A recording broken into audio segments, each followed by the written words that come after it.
শোন, আমরা পলিয়ে পলিয়ে গ্র্যান্ড মাস্টারে যাই না, ঠিক আছে? আমরা বুকের পাটা দিয়ে রাস খেলি, ঠিক আছে? স্টার্ট লাগা তো, এই যে এবার তোদেরকে দেখাই, চল।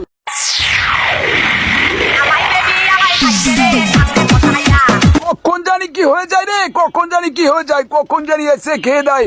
ওই এই পাশ দিয়ে কি জানি একটা গেল, এই পাশ দিয়ে গেল, এই রাস দিয়ে দিয়েছে, দিয়ে দিয়েছি হ্যান্ডেল মেরে, দেখাচ্ছিস কত বড় একটা পুরো প্লেয়ারকে হ্যান্ডেল মেরে দিলাম। বাড়া এইরকম খেলতে গেলে আমার মতন গেম প্লে স্কিলের দরকার, কোনো হিরোই গ্র্যান্ড মাস্টার লোগো থাকলে হবে না, ঠিক আছে?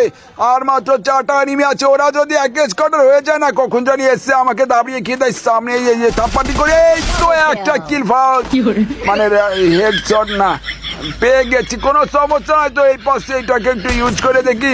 যাই হোক, আর মাত্র 3টা নেমে আছে, এই 3টাকে এখন আমাকে সাল্ডিং দিয়ে একবারে বুয়াটা নিতে হবে, ঠিক আছে? সামনে হচ্ছে খেয়ে দেবো সবাই, এই তো একটাকে খেয়ে দিচ্ছে, বুয়া নিয়ে নিয়েছি, দেখাচ্ছি সেইরকম বুকের পাটা লাগে, ঠিক আছে? বুয়া নিতে গেলে